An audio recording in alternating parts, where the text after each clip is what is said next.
And we hear that Alain Menu is going to be coming in from 5th position, which will further increase the gap between him and the flying Audis, which are beginning, dare I say it, on lap 114. Dare I say it, to look as though they're getting it made, they've got it made? That's not a good move, Murray, when you say, dare I say it. It means that something's going to cough itself. It means something's going to die.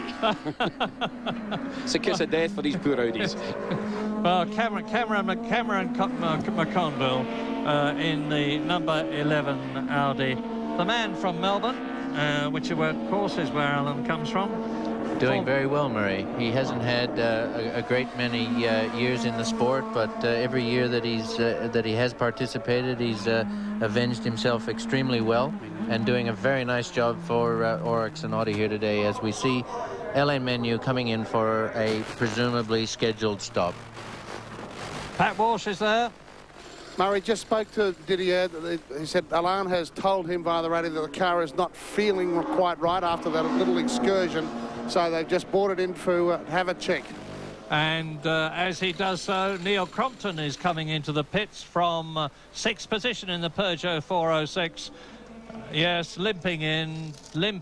So the mice are starting to get at the machinery, no doubt about it. At 100 odd laps, they're now starting to sort of suffer a little bit, reliability in one or two components that are starting to get a little bit tired. I'm amazed that there's as many running as there are. I wouldn't have been surprised if there were only 8 or 10 cars running at the end of the race. He didn't get to his pit bay, Murray. He's in the pit lane.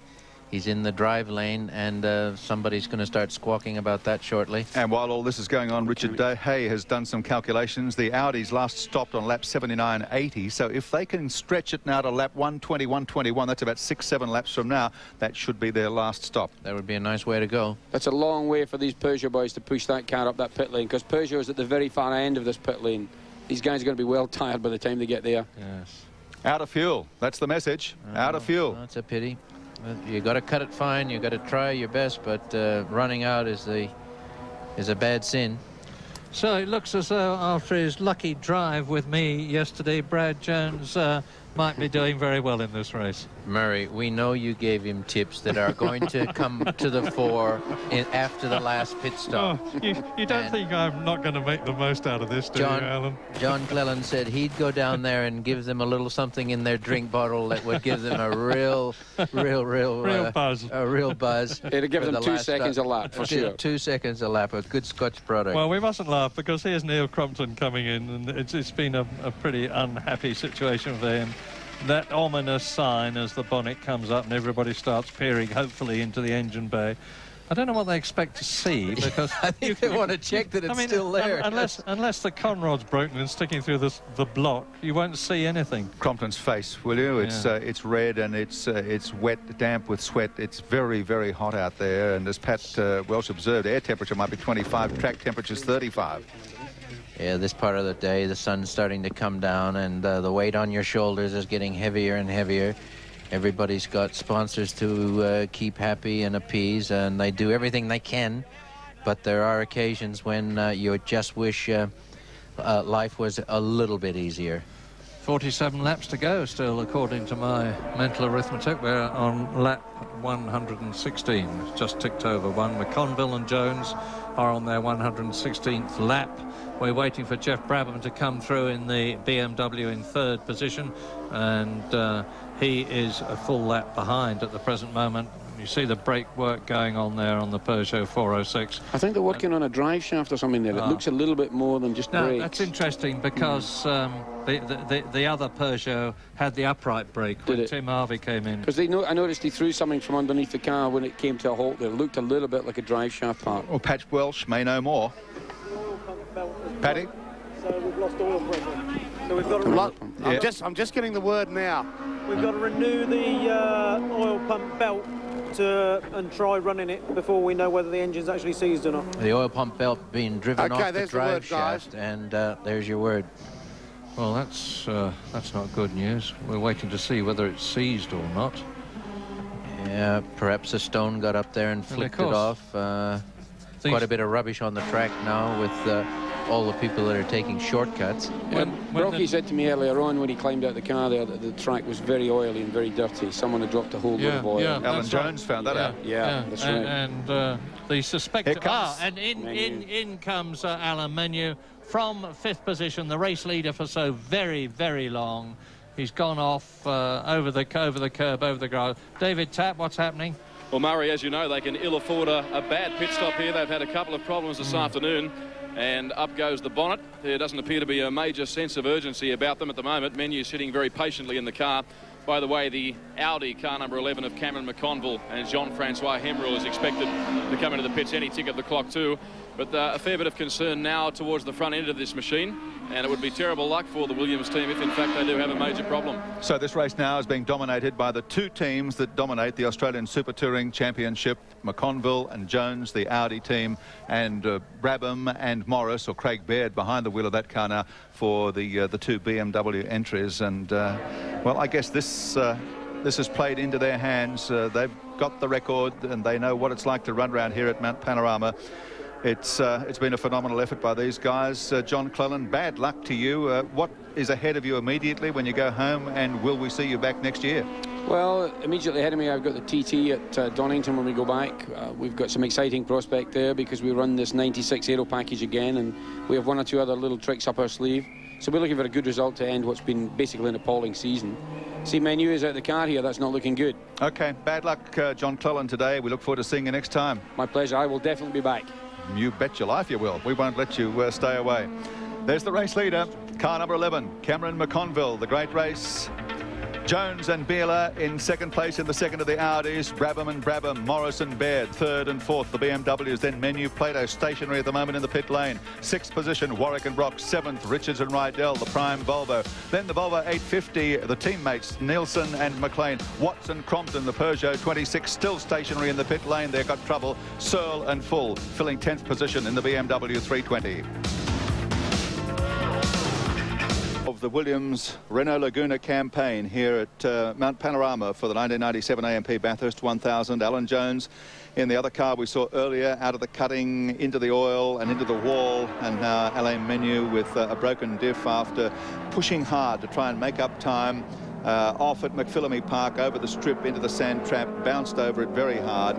And we've got a new leader because car 11, the McConville Audi, has come into the pits for a fuel and a driver change. Jean-Francois Emerald is now behind the wheel, back on the road in fourth position. So team leader Brad Jones, car number 1, the reigning Australian Super Touring champion, has inherited what he considers to be his rightful place. He's come here a lot of years. He's put a lot of effort into this track. He's raced with a lot of good teams. Best he's ever done is come second. I think he said he's come second, third, fourth.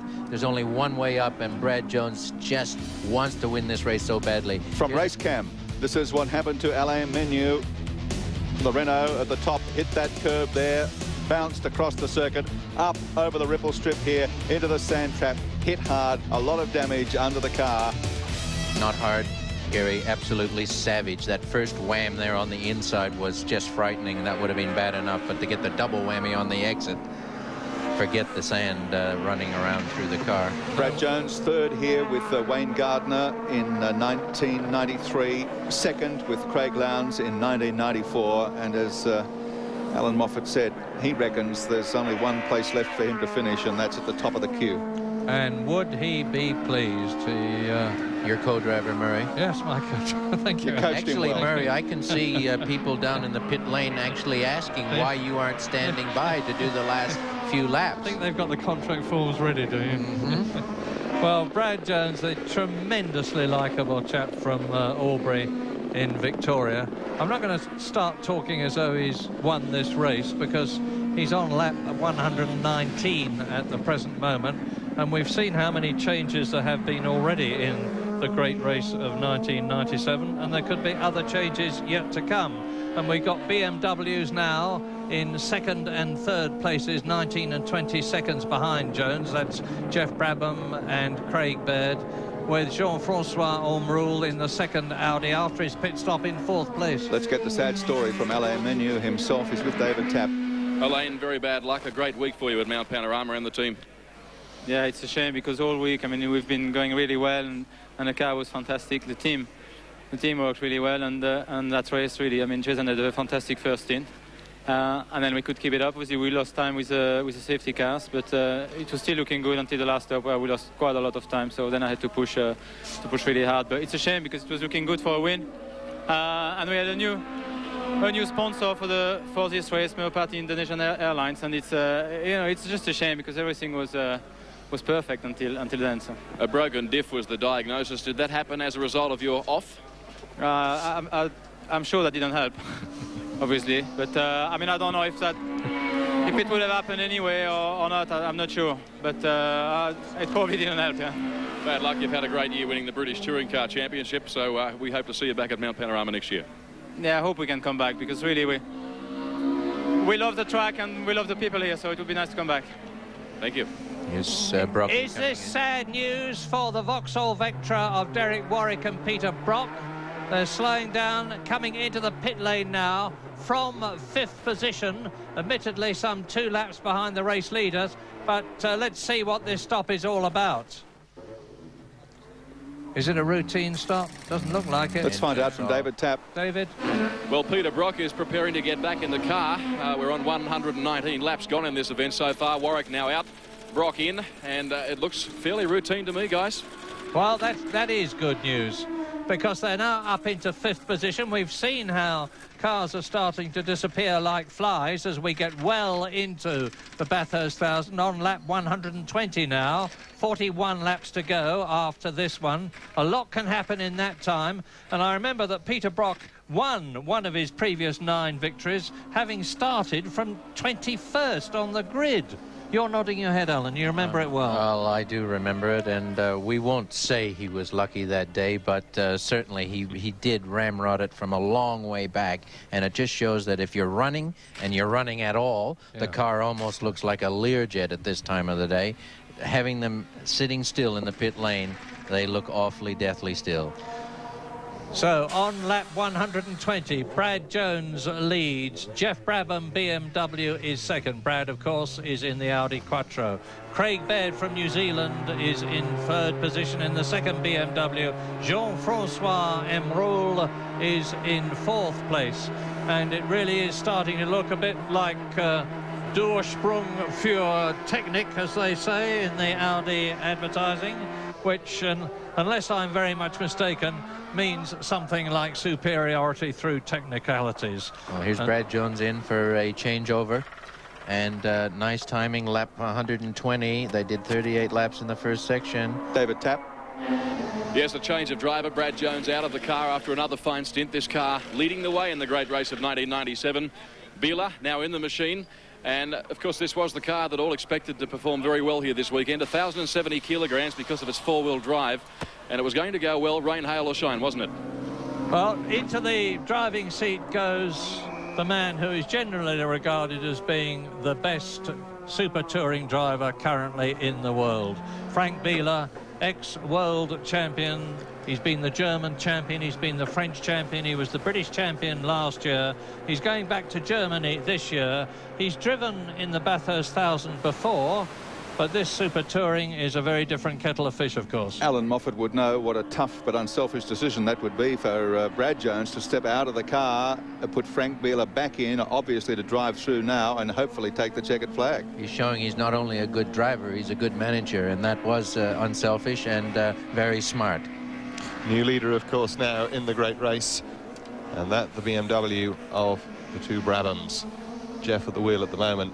Second place, another BMW, Craig Baird at the wheel of that one. There is the Brabham car. It's been circulating at a very steady 220 the whole time over this last section that he's been in the car. The track has got quite miserable, John Cleland said. They'd been talking to a number of the drivers, and there's a lot of debris, there's a lot of oil on the track, and the 220 is just a nice lap at the moment. 40 laps to run in the great race as we see car 30 go off. We'll be back for the run to the finish shortly.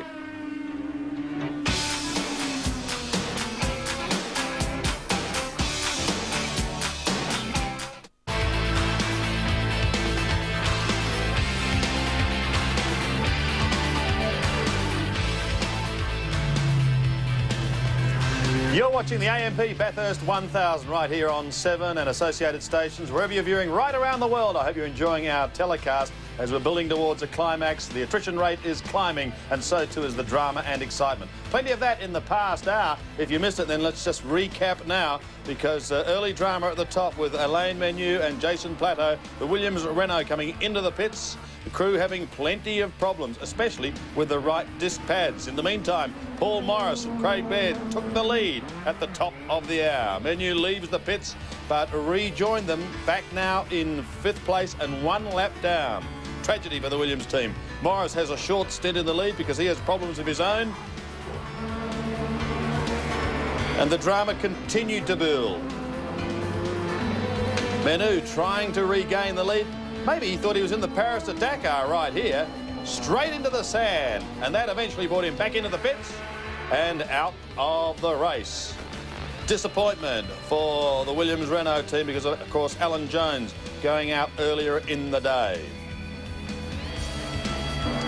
Neil Crompton also coming into the pits in a somewhat embarrassing way, running out of fuel in pit row. Hey, boys, can you give us a hand?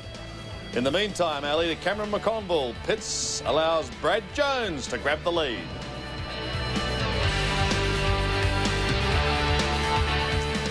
So as the great race continues here at Bathurst, so does the Channel 7 and Triple M viewers dash for cash. And our next winner, $5,000 winner, by the way, is Gillian McDonald from East Linfield here in New South Wales, who called with the correct answer, Jenny Thompson. Car 89 was stopped on the track. Now it's a bonus hour. Great news here with $10,000 up for grabs if you know the answer to this question. Who did Gary Wilkinson refer to as the Bart Cummings of car racing? Call us now on 1902 550 666 to enter the draw and stay watching the AMP Bathurst 1000 right here on 7 for more chances to win with the Channel 7 and Triple M dash for cash. And remember, this hour is a bonus hour with $10,000 up for grabs as we go back to the great race. Where you are seeing the Car 05 Vauxhall Vectra in the pit lane, and it's the Achilles heel of the Super Tourers. Brakes that seem to be the problem, as in comes the lead car of Jeff Brabham, the BMW, because the 2 Audis have slipped down to 3rd and 4th places with their fuel stops. And this is going to be the last stop, we think, for the Brabham car. And it's being topped up with oil, as was the Morris car earlier on. It's nip and tuck. They've both had to have a lot of oil put in. They're throwing a lot of oil in these cars, Murray. Quite unusual, but then again, they may be running a relatively low capacity. Anything untoward going on down there, David Tapp? No, not really. David Brabham now in the car, Jeff out. You made reference to the fact that they're putting more oil in the car. In fact, both of the Diet Coke BMWs over the past couple of hours in this race, the teams have been quite concerned about the amount of oil they're burning.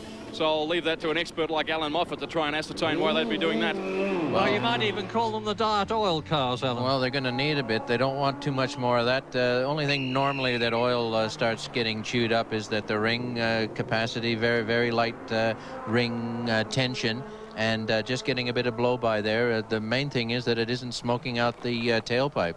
And it's a new drive shaft, I think, going into the Vauxhall Vectra of Warwick and Brott, which is now down in 7th position, 4 laps behind the leaders, and dropping back all the time, of course, because that's a component that takes a lot of putting in and bolting up and getting right. Primera back looking for some attention, not quite sure what they're doing here under the bonnet. And further up the pit lane, sitting sad and lonely, is car 26, the Peugeot, Neil Crompton with Pat Welsh. Neil, yes, a disappointing day. You got 2/3 race distance and was going so well. Yeah, the car was, pardon me, the car was terrific, Pat. Really enjoying the stint. When I first went out, it was just down ever so slightly on power compared to the earlier stint, but the chassis was fantastic. Just drove the wheels off it over the top of the hill. In fact, even when I was near the Renault, the car, I think in terms of across the top of the mountain pace, was very strong, but we didn't quite have enough up and down the straights for various reasons, and then ultimately this little bracket appears to have failed, and that's put us out of business. The general consensus from the team is that to break something like that you've probably had to pick up a bit of debris. Yeah, I think so. I was just talking to Mick Linford, the team manager here, and we think that's what happened. The bracket sits underneath the steering shaft assembly down to the front of the engine, and maybe it's picked up some debris off the circuit, and you can see that it's just fractured, and that drives the oil pump, and we had 0 oil pressure, so that put us out of business. But it was a very enjoyable car to drive, and we were lurking around there for a while, just sort of looking for an opportunity. Obviously we're delayed with the problem with the rear tyre or rear wheel, but I think that we were there with a show, and the guys have learned a lot. I think that if the team comes back next year, we'll be very competitive. All right, commiserations for today, and we appreciate your help. One other quick thing, I have to apologise to Murray, because I think he asked me a question early on and the race cam audio died, so sorry about that, Murray, but I'll answer it later. Neil, you're a gentleman, and how you even spotted it, I do not know. But we're on lap 125 now, as into the pits comes the car number 37. That's the Peugeot 405 of Newman and Dwayne Bailey. Jason, my friend, well, I mean, no fault of yours. The car is out of the race. Alan leapt over the curb, and we gather the diff has gone. But this was your first endurance race. You've driven an absolutely superb race. You took the lead at the beginning, you extended it, and you kept on extending it. But what are your feelings about the race? Oh, I've thoroughly enjoyed it. I mean, all the guys at Williams have had a great week, and you know, it's a shame it's ended like this, but you know, that's motorsport, isn't it? I mean, the main thing is we came and we displayed our performance. And we showed not just how good the team is, but how good we work as a, you know, me and Alan work together. Your first time in Australia, your first time at Mount Panorama, your reactions? Oh, it's fantastic. I mean, it's a... I don't suppose there's anywhere else like this in the world. It's a great circuit. Well, you can see there the drive shaft going into the Brock and Warwick Vauxhall Vectra. It's effectively, sadly, destroyed their race.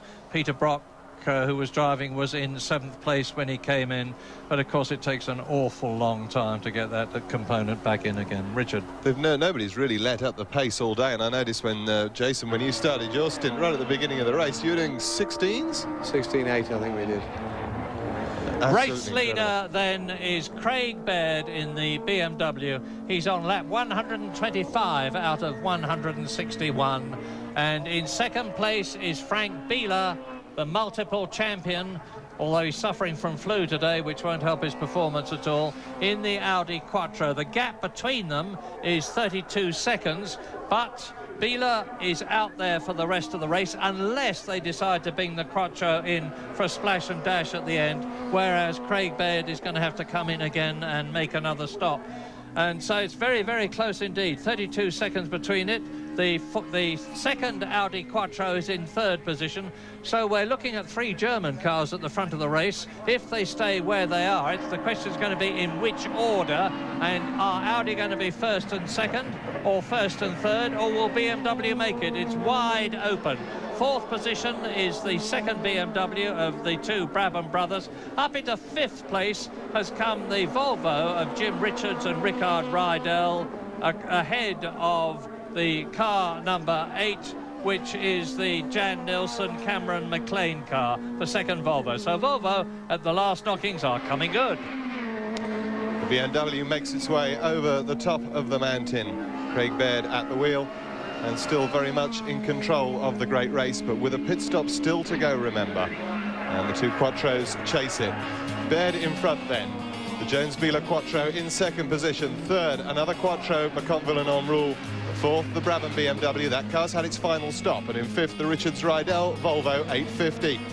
Moving on to the second part of the top 10, the Nilsson McLean Volvo 850 in 6th. Warwick and Brock with the 05 car with a drive shaft problem in 7th. Bailey and Luff in 8th with the Honda Accord. 9th, the Richards Riley BMW. And in 10th, the Searle full BMW. Out of 161, in fact 127 laps now completed by the leader, Craig Baird, with a pit stop still to come for that BMW that's out front. And Baird really having driven a superb stint, lapping regularly in the 219s. And here is the 2nd and 3rd place dice. Frank Bieler in car number 1. And we're looking back at the 3rd place man, which is Jean-Francois Omrule, in another Audi Quattro. So it's all going to come down to the pit stop, really, because that BMW in the lead is going to come in, is going to lose time, and Bieler's car is 37 seconds behind it, and will, I think, pretty surely go into the lead. We're on lap 128 at the present moment in this 161 lap race. It's anybody's guess. What's yours? It is.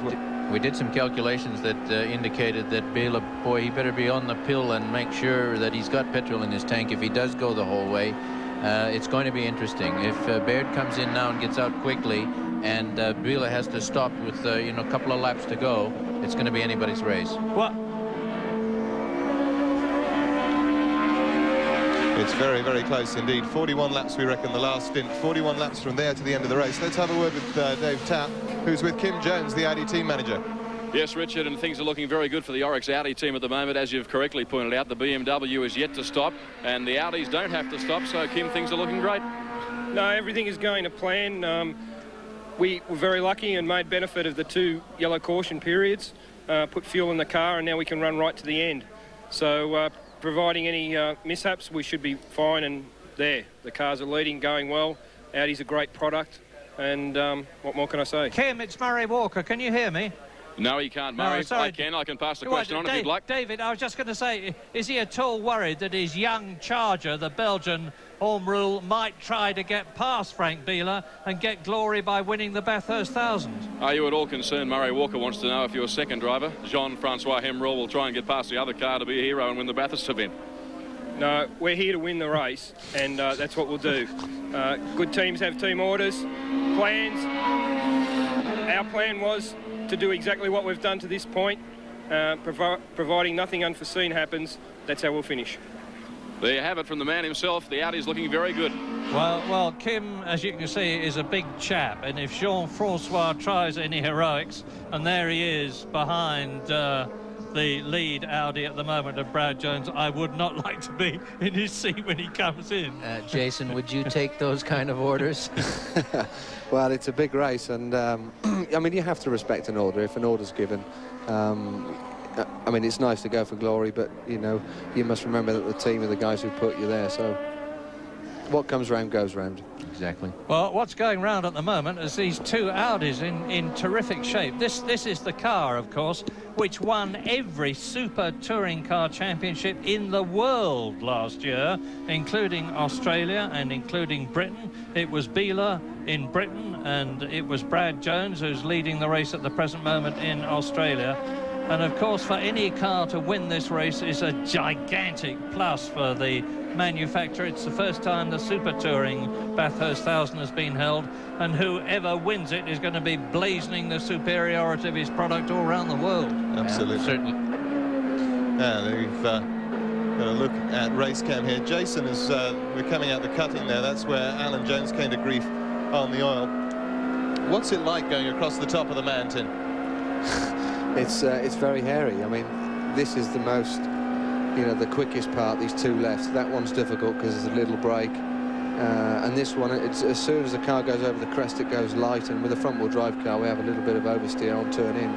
And then it's on the anchors here over Skyline to try and stop the thing. And it's the gradient. I mean, the TV doesn't really quite give the same impression. It is horrendously steep.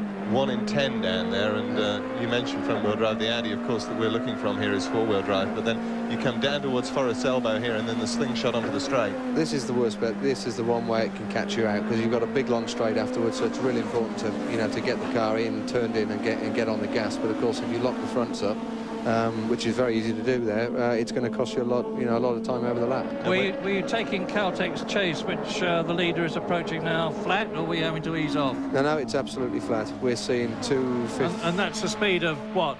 259k, which is 160 miles an hour. That is mighty quick in a 2-litre, 300 horsepower Super Touring car. Jason, we were discussing during the commentary earlier on, when you were in such a strong position in the Renaults, whether they were going to be a bit fragile during the race. Now, Alan went out because he hit the wall through no fault of his own. Your car went out because the diff was broken after it had gone over the curb. Had you been able to keep running, would you have had any worries about reliability? I mean, it was always a concern because our car, has never done an event like this, but we did our fit figures. The engineers were quite confident that if we looked after it, then it could maybe last the distance. But we had a diff pot problem early on in the week in testing. You just never know in these events. Jason, you didn't get the prize today, but our viewers have certainly been getting their share in our Channel 7 Triple M Dash for Cash. Remember, folks, this is the bonus hour, $10,000. If you can remember, who did I refer to as the Bart Cummings of motor racing within the last hour? Who did I refer to as the Bart Cummings of motor racing? 10 grand could be yours. Ring 1902 550 666, the Channel 7 Triple M Dash for Cash. Well, now this is a demonstration at the present moment. Lap 130 out of 161, and nose to tail, the two Audis, first and second. This is a situation that always worries me when I see it, Jason. Two team cars, one in me, because if the one in front gets into trouble, the one behind is going to go into it. Are you mentally keyed up to avoid problems? Yeah, I mean, you've got to. I mean, it's such a late stage in the race. Those two guys will be concentrating on not to slow each other up, and you know, and if one has a problem, they've got to try and avoid each other. Well, into the pits now again comes the Alfa Romeo of David Auger and Laurie Kite. They're well down, but at least they're running. They're in 16th position at the present moment. Up comes the bonnet again, that ominous sign, because you would normally expect them now just to be changing wheels and tyres. But on and on go the reliable, very impressive Audi Quattros, following the race plan which Kim Jones and brother Brad Jones, who's driving the lead car, evolved between them, with help, of course, from all their technicians and the men on the laptops, which means so much these days. Now we're riding with Jim Richards back in the race in the Volvo. I must be honest and say I don't know whether it's Jim Richards or Rickard Rydell that is... it's Rickard Rydell who's driving the Volvo in 5th position, lap 131, and as we come through to complete another lap under the bridge into the left-hander at Murray's Corner, which is the one that's approaching now, second gear, about 100 k's before they accelerate along the start and finish straight under the AMP banner up to Hell Corner, approaching that at some 180 kilometres, back off to about 100 k's, and then after Mountain Straight the climb begins. Race order, lap 131, Craig Baird BMW leads Frank Bieler at the present moment, and behind him Home Rule in the Audi Quattro. Brabham is in 4th place in the BMW. Rydell, that we're riding with, is in 5th place, and Nilsson in the 2nd Volvo is in 6th position. So Volvo are coming good, but it's the BMW at the moment. Yes, but he has to stop, Murray, and this is going to be the worry for that team. They've got to get him in and get him out fast. He's got a respectable lead, but with those two Audis sitting there like praying mantises, it's going to be a tough call. But the longer he stays out, the shorter the pit stop will be, because the less fuel they will have to put in. I understand that, but they still have to stop. Richard they have is to come going through. berserk trying to get in. Yeah, not only that, of course, he's stretching that lead all the time. Baird has just done a 19.67, which, the way the track is at the moment, I would guess, is not a bad lap time at all for that BMW. There's a lot of oil, a lot of debris about on the track. Well, the Audis are only doing 2:22, so yes, a very, very respectable time.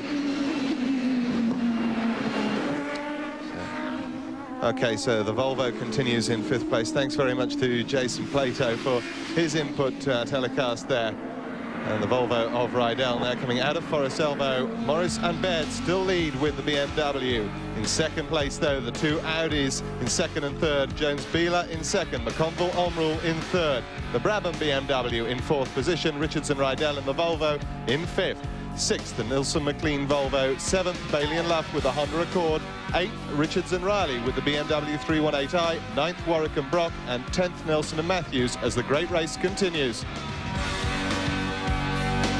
32 out of 161, the race leader for team boss Paul Morris. They've done a superb job all day. They lead the race now over the number 1 car of Audi.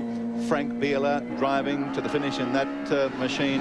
A lot to come into play yet with pit stops. Alan Moffat at this stage of the day with about an hour and 10, hour and 12 minutes remaining. This is the time of the day where you know, you can almost taste victory, but one slip can cost you so dearly here. And the slip can happen any time, but Craig Baird is not letting it slip. He's aware of the fact he's done 27 laps. He'll have a light load of gas. He's the fastest man on the track at the moment, doing a 21.5. In fact, the 5 top cars are all running almost identical times, all 2:21 and a bit.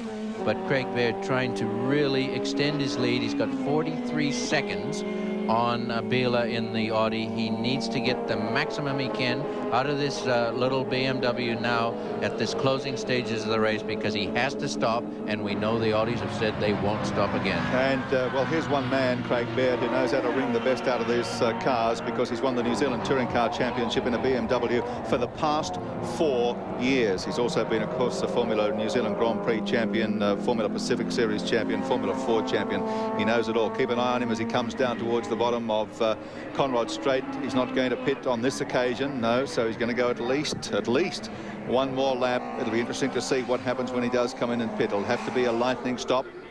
Yep, indeed it will. The thing that interests me, though, Gary, is that the others have speeded up. Now, this is the Brock Warwick car for Vauxhall Vectra. It's way down now. It's only done 119 laps. The leader is on his 134th. But they've got that new drive shaft in, and the car is going out, and I do believe that it's Peter Brock at the wheel. So he is going to finish the Bathurst 1000, his last Bathurst 1000, at the wheel. Derek Warwick out of the car. Would have been a fairy tale if Brock had been able to win his last Bathurst and make it 10 out of 10.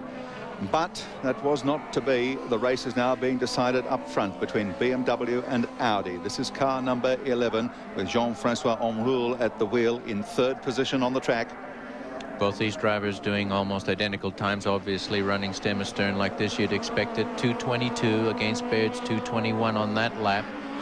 44 seconds the gap between first and second place, and just the visual gap between second and third. I don't think Audi will be too concerned about where that third car is at the moment. Their hopes are lying here with Biela, who always looks so incredibly relaxed at the wheel. There he is, calm and confident, lives in Monte Carlo. He's a wealthy man. He gets paid a lot of money to drive the Audi, and he drives it so successfully all around the world. But he's pacing himself now. Omroul, the young Belgian, who is very new to touring car racing compared with Frank Biela, is doing a good job to keep up with the German, because Frank is obviously not hanging about. His lap time has increased a bit, or Baird's lap time has come down a bit, because Baird's last time was 1.2 seconds faster than Frank Biela. The gap between them now is some 45 seconds. Oh, Jean-Francois apparently says he'd like to be a mountain climber. He'd have got a bit of experience here today, Alan Moffat. He certainly got his Australian license, can be endorsed this afternoon. He hasn't put a foot wrong yet, and not likely to. Preparation is really starting to show here, Murray. You know, you have to finish these races, and certainly I know Brad Jones was disappointed that he was being eclipsed during the Wednesday, Thursday, Friday practice times when the Renaults were taking all the glory. But boy, they really have brought them on strong here, as have the BMWs, and much the same story during the week, except when Paul Morris put the pride of his company on the pole. Riding down Conrod Straight with Jeff Brabham in the BMW, doing some 260 Ks as he approaches Caltex Chase. He's in 4th position, 17 seconds behind the 2 Audis, which are going round together. David Brabham at the wheel at the present moment, the younger of the 2 brothers, son of the great Sir Jack Brabham, 3 times world champion. Into the left at Caltex Chase, now the right, down under the bridge, down to Murray's Corner to complete another lap. But the question is, when is Baird coming in? Craig Baird in the lead BMW, as I said a moment ago. The longer he stays out, the shorter his pit stop will be, and therefore the more difficult it will be for the 2 Audis to catch him. End of the day, by the look of it, for car 64, Jason Richards and Brett Riley. It's been a long, hard day for them, as it has been for many others. And unfortunately, at this late stage of the day, they are not going to see the finish. Well, they did well up to this stage, and they shouldn't be too disappointed because they were up against the best in the world, and they lasted a long time against them. And commiserations to Stuart King, who's put his heart and soul into the preparation of that car. Well, I was forecasting about 8 cars would finish the race. We're getting towards that now. Effectively, there's about 10 of them. There's more running at the present moment, but in terms of effective laps, there's about 10 left in the race at the present moment. As coming towards us is the lead car into Caltech's chase again now. Is Craig Baird coming in this lap? I've got him on 30 laps so far, Murray. I don't think so. He should be able to do a couple more. Yeah, I'm looking across at his, where directly opposite his garage in the pit lane, and everybody is looking very nonchalant there. The mechanics are not out in their fireproof overalls and balaclava helmets. They're not out with the airlines that will drive the pneumatic hammers that get the nuts off the wheels. Well, that's the proof. That's the picture. They're standby, but I do believe they've got a couple of more laps in that tank, and they really will want to take it right down to empty. Doesn't look like active stations. Ready, yes, but not active quite yet. So Craig Baird being kept out until the last possible moment. They'll be watching the fuel consumption of the car very carefully indeed. Lap 136 out of 161. Craig Baird leading now by nearly 46 seconds, leading Frank Bieler in the Audi, who is 15 seconds now ahead of the second Audi in third position, Jean-Francois Omroul, and David Brabham is some 2 minutes behind the second Audi, so he's not going to be making up pace unless the Audi has trouble. Rickard Rydell and Jan Nilsson, the Swedish driver, 5th and 6th in the 2 Volvos. So BMW are doing well, 2 cars in the top 6. Audi, the same situation. Volvo, the same situation. Both the Peugeots long ago out of the race. Both the Renaults out of the race. The Vauxhall of John Cleland, long ago out of the race. Here's another of the BMWs. This is the 318 car 20 of Dennis Chapman and Brian Bradshaw. Not far behind car 2 on the track at the moment, but a long way behind in terms of positions in the race. Both of these guys have had plenty of motor racing experience in New Zealand in local endurance races over there, but first time that they've tackled the mountain. Dennis and Brian, both from Christchurch, both in their mid-40s, came over here and have given it their best shot. And I've got to tell you, to be still up and running at this stage of the day, they've done pretty damn well. Well, we know one thing, with an Odyssey battery, they certainly were going to be able to start the car every time they had to. A tremendous product that serves a lot of teams very, very successfully in this class of racing. Well, correction here, David Brabham is really flying in the BMW. He's just gone round 2 seconds faster than the Audi in front of him in third position. Got the gap down to 14 seconds. So BMW bidding not just for first and fourth, but for first and third, or even first and second, depending on how the fuel stops go. Let's find out what the BMW strategy is. Team manager Lyle Williamson is with Paddy Welsh. Lyle, I must say it's intriguing down here. The air guns were out. We've been watching car 2 for about 5 or 6 laps, and he's still out there. What's the tactics? We're stretching it as long as we can while we're putting pressure on the Audis. We know they're slowed up, and we're picking them up a second and a half a lap. Now, there was talk of just an oil pressure problem, but obviously that's not affecting the performance of the car because it's still circulating in the 20s. We are consuming oil at a greater rate than we would like, but it's not a pressure problem. How tense does it get now? I mean, you're busily looking at computer screens, watching the 7 telecast, speaking to the driver. We're trying to analyse and tell the driver and keep them informed on what we're up to. So there's a bit of pressure on. So it's going to be a very quick stop, obviously, when he does come in. Yes, we've only got 42 seconds to play with, so we've got to do it quite quickly. We'll be watching with interest. So will we. Thanks, Lyle. Riding now with David Brabham in that 4th placed BMW, and he's got the gap now down to the Audi in front of him to 13.2 seconds. He's gone quicker again, 0.6 of a second faster than Jean-Francois Omroul's Audi, but is it enough? Well, you've just heard what the BMW team manager had to say. They're putting all the pressure they can on the Audis. Absolutely. Bit of psychology, I suspect, going on there. Let them think that the car's coming in for the stop and then put all the jacks away, and then it isn't. You'll see them shortly, though, for sure, because that car of Craig Baird came into the pits last on lap 105. The longest they've done in one stint is 35 laps with that car.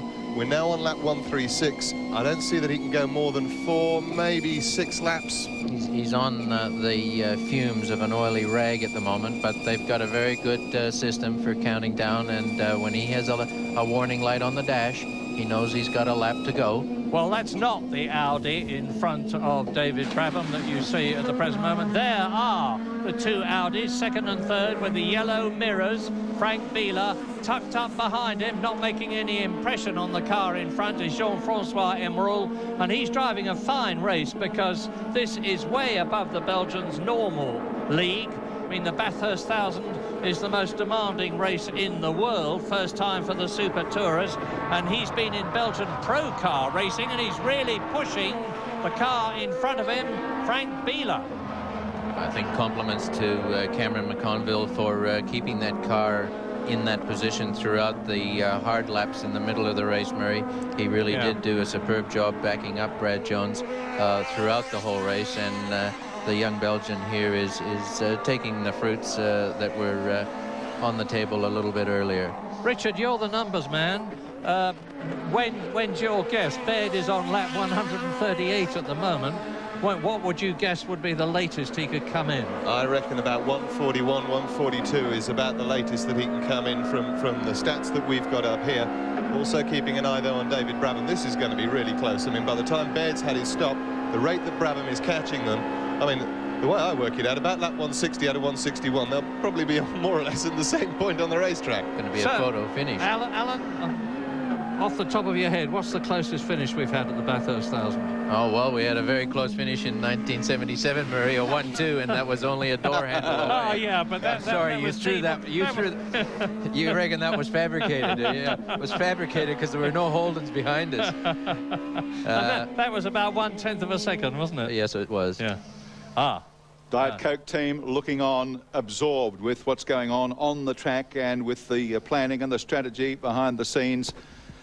We're getting ready for some action here that could decide the outcome of the race. Yeah.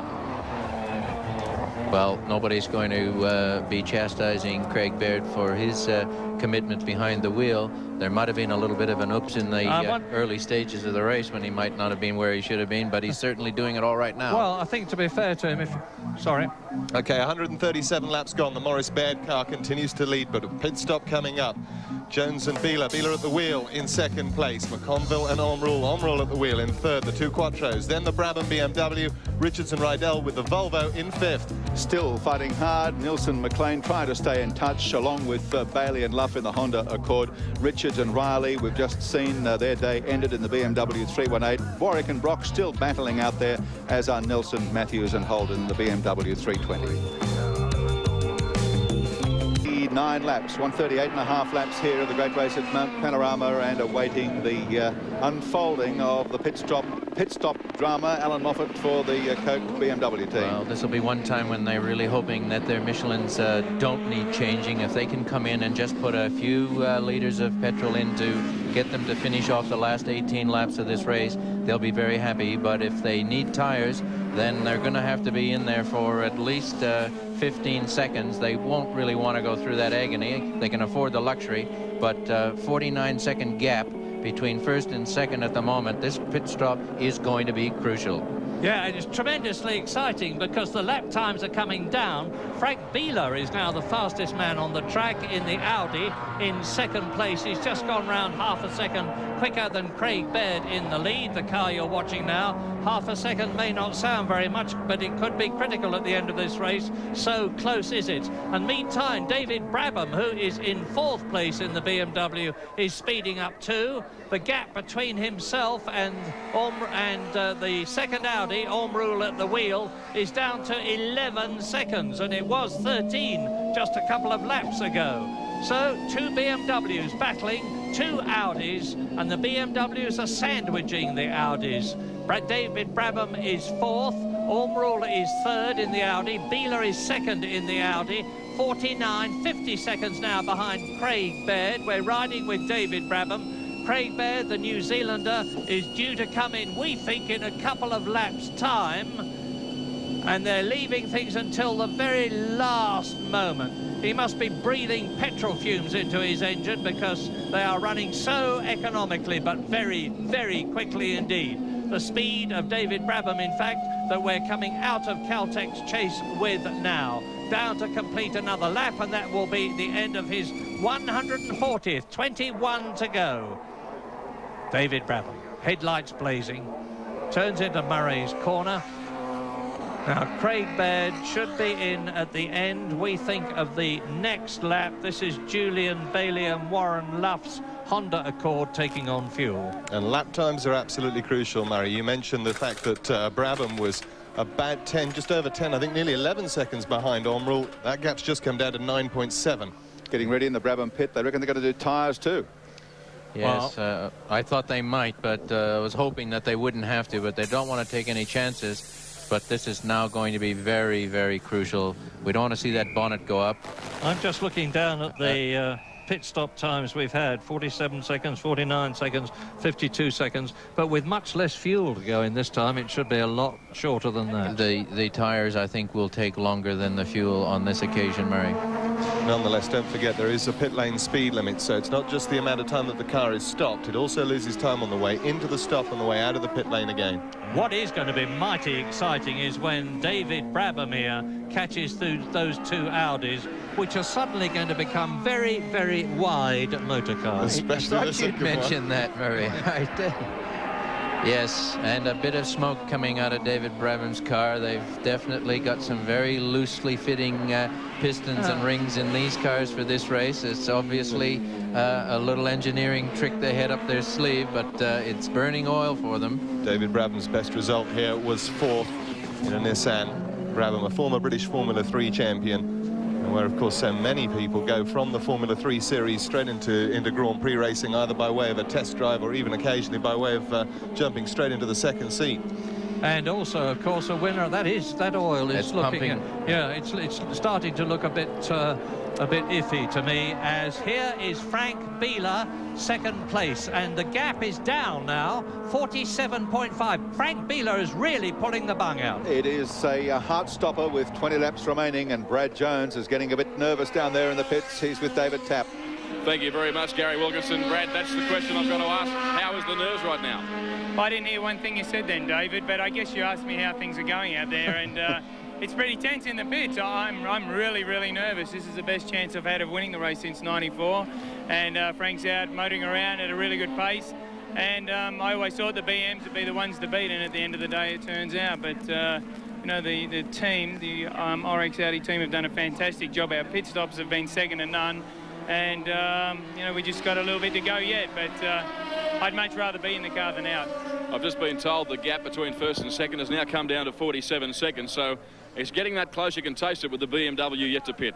Well, we'll just wait and see what happens. You know, I don't like to talk about winning. It's one of those things. We just keep on doing our best. The car's been run flat out from the minute we get here. Like all Audis, it's unbelievably reliable, and I'm sure we'll get through to the end, but I'm not sure we'll have a lot of fuel left.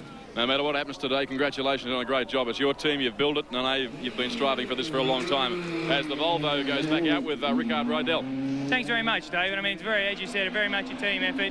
It's the first time my brother and Graham and all the guys have come up here, and to be dicing for the lead against an international field like this, it's really something, and they should be very proud of what they've done today.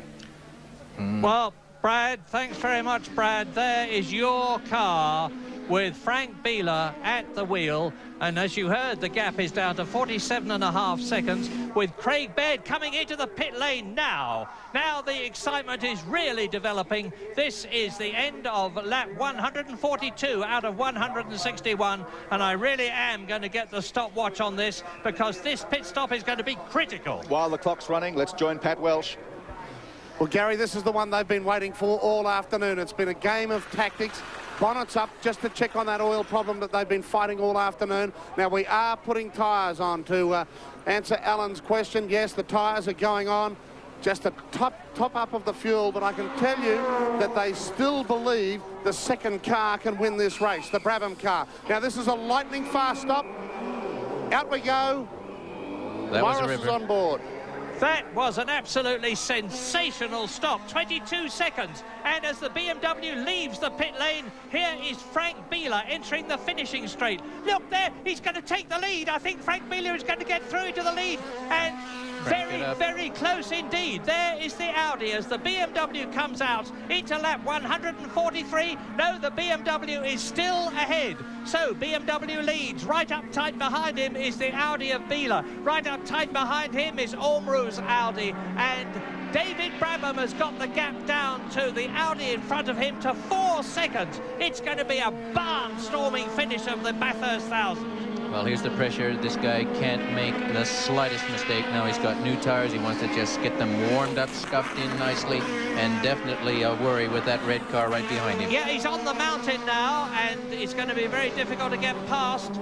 I think the Vectra is ahead of him as they go over the crest. So there is the BMW, the Baird Morris BMW, and we're riding now. And where is the car ahead? There it is. You can just see it as we ride with Frank Bieler in second place. First, second, third and fourth are within sight of each other on lap 143 out of 161, and they have all made their last stop. It's a drive to the finish now. And we've got a situation where the two team leaders are standing in the pits, Paul Morris and Brad Jones, with Craig Baird at the wheel of the number 2 car and Frank Bieler in the Audi. I don't think either one of them need to worry about that. They're in good hands, but with a gap like this, certainly Baird's heart will be pounding, and Bieler will be watching for any sign of the slightest weakness in this BMW in front of him. And there is no more experienced driver under pressure than Frank Bieler. There is the proof as they go down Conrod Straight.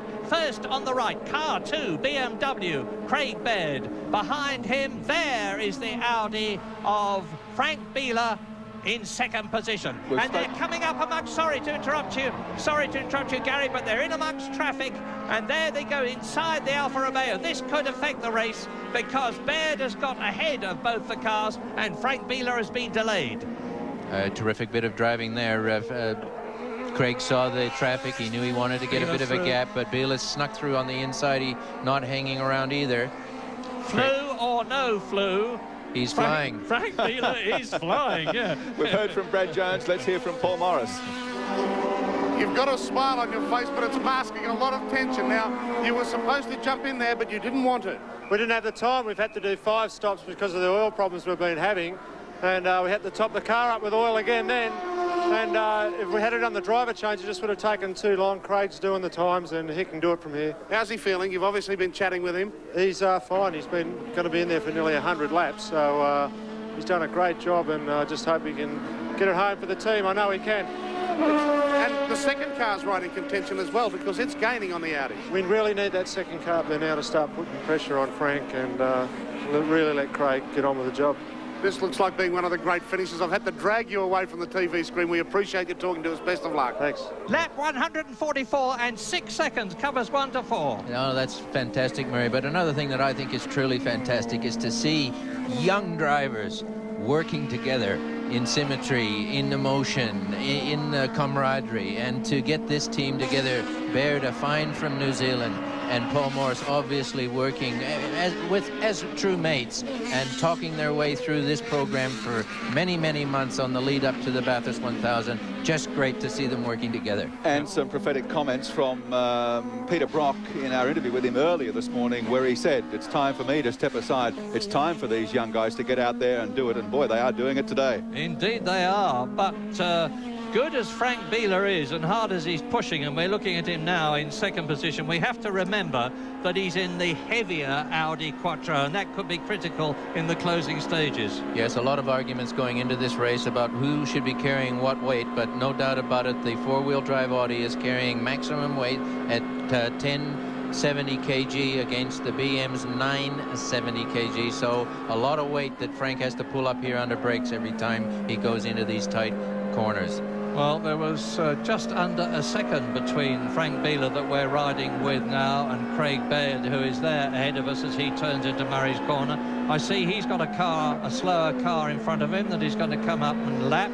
And if he doesn't get through by the time he gets to the mountain, this will give Frank Bieler the opportunity to close. It's the Vauxhall Vectra, and it's Peter Brock at the wheel to finish his last Bathurst 1000. And sure enough, the Vauxhall Vectra is going to get to the mountain just about the same time as Craig Baird does. And Craig Baird, is he going to do a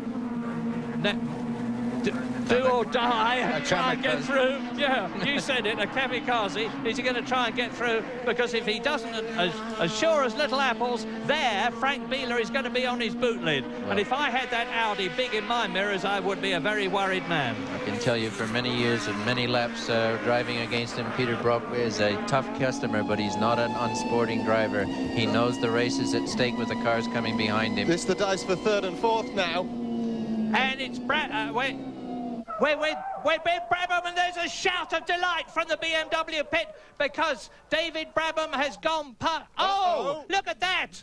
They're both out, both the Audi and David Brabham. They've obviously made contact. Just as Brabham was sliding past, he'd made the passing manoeuvre, and then it all came unglued. The two of them are out at the cutting. Fortunately, the second cars, I will say second cars only, but a terrible mistake there between the two drivers. Let's not pass judgment until we see the replay, but that hasn't taken Craig Baird away from the lead, and Frank Bieler will still be hounding him. And up into third and fourth places, sensational, come the two Volvos of Rickard Rydell and Jan Nilsson.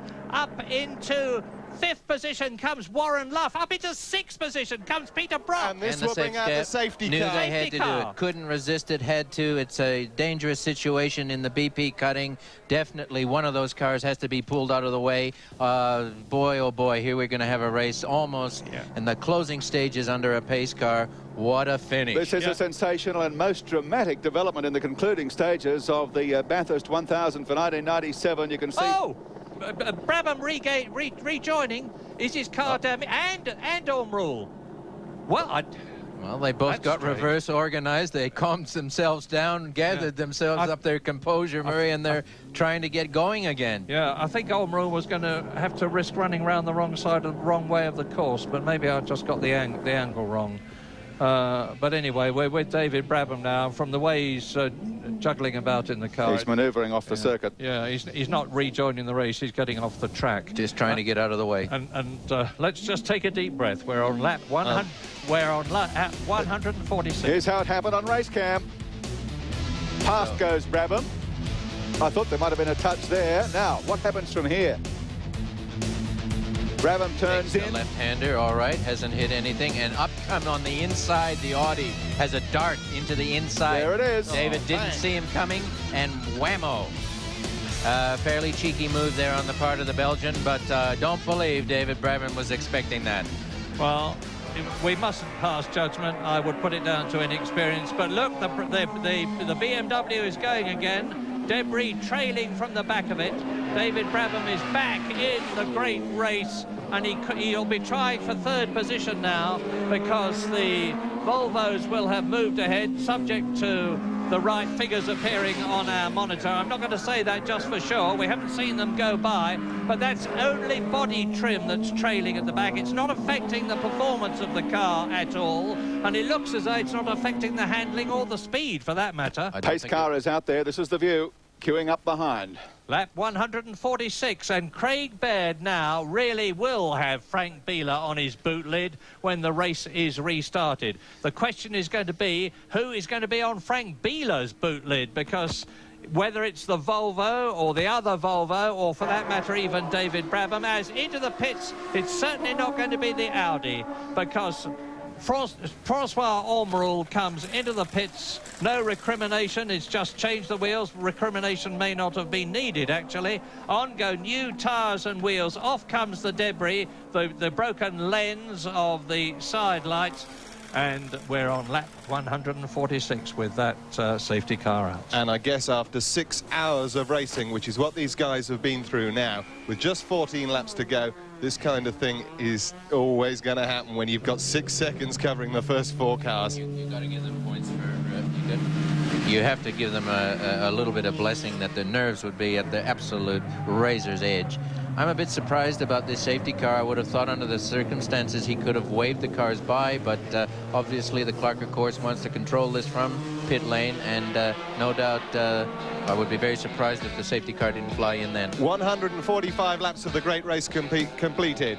Morris Baird lead, Jones Beeler second, McConville Omrule with the Quattro, and then Brabham in third and fourth, and fifth is the Volvo 850 of Richards and Rydell. Well, you can cancel the third car. Sixth position, Nilsson and McLean, Bailey and Luff in seventh, Warwick and Brock in eighth and still circulating, Nelson, Matthews and Holden in ninth, and Chapman, Bradshaw 10th, with the laps winding down in the great race.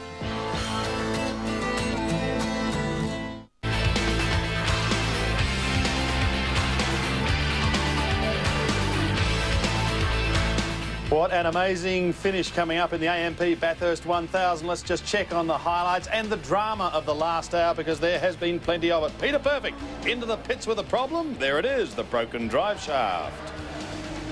He did rejoin the race, but he had his problems. Race leader Brad Jones pits for the last time. Frank Beeler takes over the wheel. This was a lightning stop.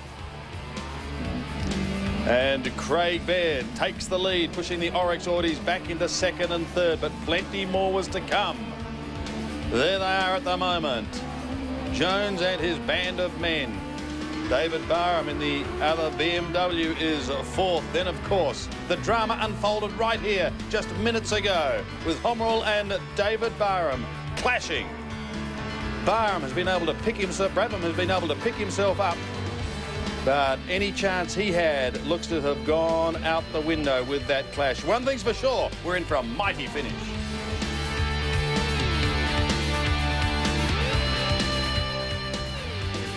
And as the great race continues here at Bathurst, so does the Channel 7 and Triple M viewers dash for cash. The winner of the $10,000 bonus hour is, congratulations, Philip Marsh from the Entrance in New South Wales, who called with the correct answer, Peter Perfect, Peter Brock. Now, another $5,000 up for grabs if you know the answer to this question. Which car was running second in the race on lap 132? Call now on 1902 550 666 to enter the draw and stay watching the AMP Bathurst 1000 for your chance to win the Channel 7 and Triple M dash for cash. But now, back for a big finish. 14 laps remaining. The pace car will remain out for one lap. The drama just goes from one stop to another here. Apparently, David Brabham has been black flagged. I can't believe it. Well, not after what we saw on the Volvo earlier in the race. The back bumper bar will blow itself off eventually. It's not going to hurt anybody if he is, but he's in the pit lane now, coming through the wiggles onto the approach to pit lane, so a bit of a blow for him. But certainly no one's going to accuse the Clark, of course, of running an unsafe race at this event, where we've got a pace car going out 3 laps when there isn't a car on the track to behold. In danger. I've got to tell you, this is going to put him at the back of the queue, and you know who else is at the back of the queue behind the pace car, don't you? Yes. Omrule again. Pat Welsh. Gary, yes, as quick as they possibly can. They've just torn the back bumper off. It's ripped off, and he's gone back out again. But that will be very costly. He apparently was black flagged, is the word that we had, and was forced to come in here to get rid of the debris off the back of the car. Heaven knows it's not for me to criticise, but earlier on in the race, we saw the Richards Volvo not come in with exactly the same problem. It's a bit of cosmetic trim at the back. It wasn't endangering the race. I think, to be fair to the officials there, I think they had the black flag ready to give it to him, but it came off, if you recall, just as he was going down the straight and coming into the chase. And I think the guy... Absolutely right, but back in the race, that's the important thing. Craig Baird and Frank Beeler are right up tight with each other behind the safety car, and with Brabham having been brought in, that means to say that the Audi of Omrule that caused the problem in the first place has moved up into third position, with the 2 Volvos of Rydell and Nilsson fourth and fifth, and Peter Brock, notwithstanding the fact that he's 13 laps behind, is in 6th position. Crowd jam-packed along the fence now, expecting dynamite fireworks once the pace car pulls off and they launch themselves into the final 12.5 laps of the great race for 1997. Will it be Audi? Will it be BMW? It's yet to be decided. Anything could happen, and probably will. Well, this is Nerve City, Gary. Drivers hate this, roaming around quietly behind the pace car. You think that they're happy having a bit of a breather, but certainly Craig Baird will really be very, very nervous, knowing that Audi of Beeler has got right up on his bumper bar, and now he's really in for a for a test of fire over the next remaining laps. We've got BMW Audi at the front of the queue, BMW Audi at the back of the queue. The pace cars coming off at the end of this lap. And they'll both be racing for places too. It's BMW Audi at the front for first. Glorious view of the Mount Panorama circuit from the Whitman's lightship we've had throughout the day, and as you can see, that's the spectre, the late afternoon, the sun beginning to set. Who's the sun going to set on when they wave the checkered flag here? Well, I'll tell you what, these guys are not going to stand aside and give each other elbow room over the final laps. When that safety car peels off, both Craig Baird and Frank Bieler will say, this is my chance to get through first and win the Bathurst 1000. Crowd waiting expectantly for the pace car to pull off. The cars weaving their way down Conrod, trying to keep the heat into those tyres. Look at the sombre look on the face of Paul Morris. Really, they've still got their chance, an even money chance at the head of the queue. But he'll be furious about that incident with David Brabham being forced to come to the pits to remove that debris from the rear of the car. I think he's also quite nervous about the fact that the pace car has been out there for such a long time when the incident had been cleared up. I'd really be interested to read about this in next week's paper. Watch for the restart. The pace car's going off. Keep an eye on Baird and Bieler. As Jeff Brabham wonders how his brother David is going to do at the back of the queue, the Bathurst 1000 is on again. Lap 149 coming up out of 161 as Craig Baird bursts up towards the mountain with Frank Bieler much closer to him than he has been, and that German is implacable. He's got the four-wheel drive Audi wrapped around him. The green flag says race go, and Craig Baird is the man who wants to stay in front, while Brabham and Ornrule are trying to get through the traffic and get those third and fourth places. This is where Craig Baird has got to do it. He's really got to concentrate over the next 20, 30 seconds to shake off Bieler. He's got a world champion driver behind him, and this is a real test of, not a baptism of fire, but a real test for him. This is hard yakka for a driver, knowing that he's carrying the pride of his company through to a Bathurst win. And despite all the drama, Brabham and Ornrule, Brabham is up to third position, and they are only a matter of seconds behind. They're still on the same lap. This is a superb finish. And two great racing companies up front. BMW, that have done so much from the motorcycle racing days before the war, through with super touring. They've provided the 12-cylinder engine in the McLaren F1 car that's done so well in GT racing, leading the championship at the present moment, and of course took Nelson Piquet to World Championship victory in the Brabham in 1983. The Audis have got a great race heritage too. Well, it looks to me as though Craig Baird is increasing the lead over Frank Bieler, who we are riding with now, while a very worried and tense Brad Jones hears me talking, smiles instead. Hiya, Brad. That's broken the tension for you, sunshine. And now over the crest they go, and flying past the tail enders. That was Julian Bailey's car that Frank Bieler has just gone through. Now, into Caltech's chase, Craig Baird leads. Here we go. The left-hander off the brakes, accelerate. Right-hander down into your corner, Murray. You're not going to get away from that now, I'm afraid.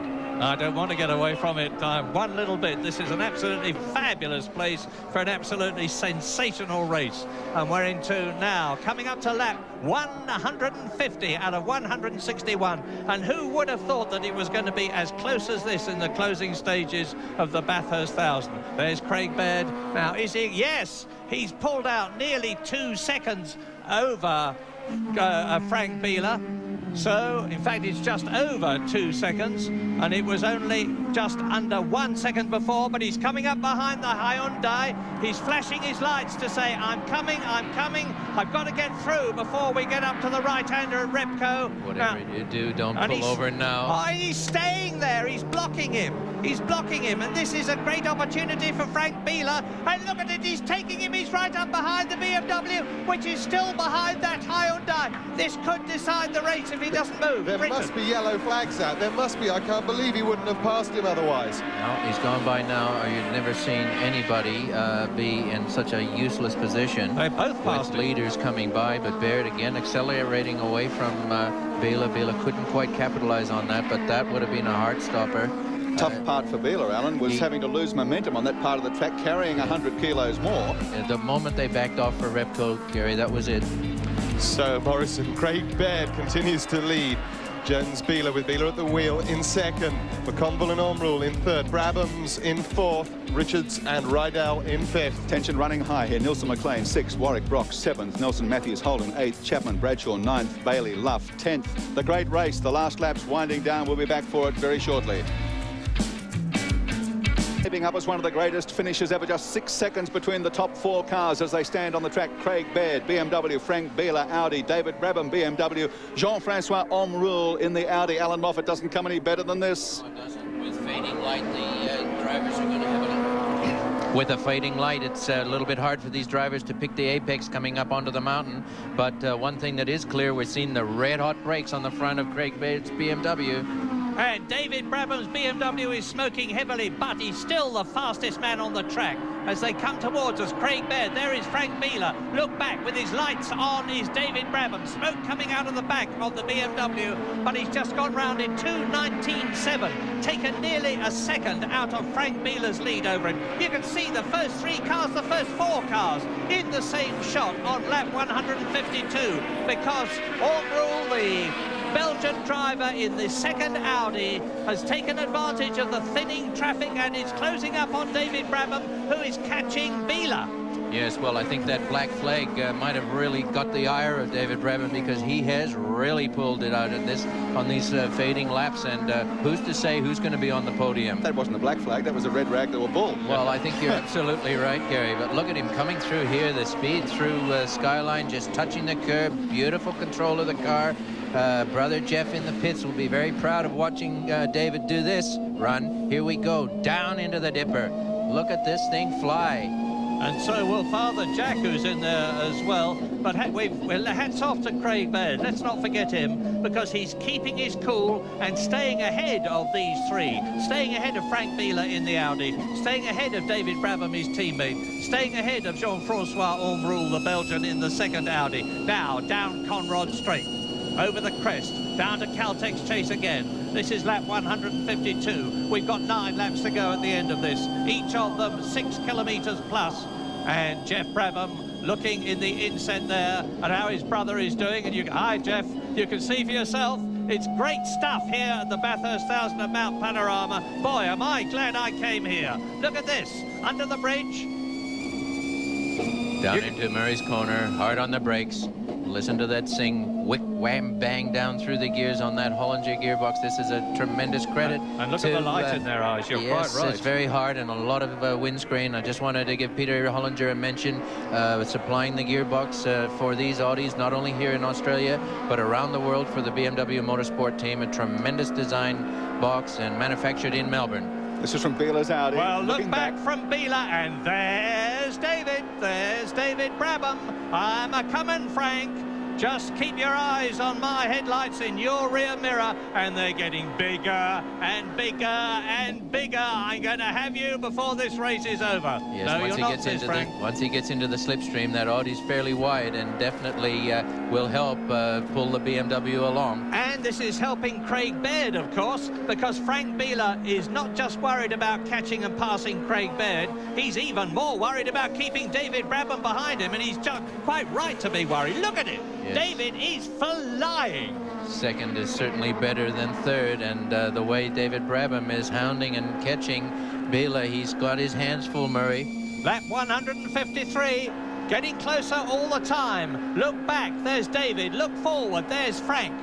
There's Frank, looking forward. Looking forward, there's Skyline, and now the dip down into the dipper. This is the time when drivers have got absolute maximum concentration, and these fellows are unlikely to make a mistake. Even though their nerves are being run ragged here, they'll really be at fever pitch, adrenaline in the body. They'll be doing everything they know how as professional drivers. You bet. Frank Beeler has driven here twice before, and he was second in 1989 in the Ford Sierra. He's second now. Is he going to go one better or one worse? He's going to go one worse if David Brabham has got anything to do with it, as they hammer down Conrod Straight. Sir Jack looks at the monitor and sees his son. Hi, Jack. Tip your cap. I saw you do it. And look at the oil smoke coming as they come up to David Bailey's Honda Accord. Go through on the inside at Caltex Chase. That was a mighty fast move. Yes, he's in the slipstream now. By the time they break here for Murray's Corner, David will really be able to size Biela up. He'll be running along him not parallel with him, but running with him along pit straight. But I'd venture to say by the time they get up Mountain Straight, he's going to have a very nice opportunity to try and nail this number 1 Audi by the time they get to Repco Corner. Yeah, meantime, though, Craig Baird, knowing that this fight is going on behind him, and look at that smoke. Is the BMW engine going to last? That's the problem. They go past the errant Hyundai. But Craig Baird is grasping his opportunity. This is a race for victory, and Craig Baird is the man who's got the best chance of getting it at the moment. He's 4 seconds ahead of this battle, and it was 9/10 of a second. So Craig is driving an absolutely stunning Bathurst 1000. And if you had to have one of your cars smoking, you'd certainly be happier with the one that's in 3rd spot rather than the 1st spot. You bet. So... But fabulous driving by all 3 drivers here, and nobody making the slightest mistake. David Brabham trying to line himself up on the back bumper bar of Frank Biela's Audi, Oryx Audi. Well, David Brabham won the Australian Gold Star in 1987. If he closes up, BMW will give him Australia, and he's closing up and he's trying to go through. It'd be a brave move there to pass anyone across McPhillamy on the approach to Skyline. I think he'd be wiser to save his energy for what he's got open on the wide open spaces of Conrad. But who are we to argue with a fellow who knows best behind the wheel? But here we have going down into Forest Elbow again. He'll want to get close as he can to try and maximize the slipstream time that he's on the back of the Audi.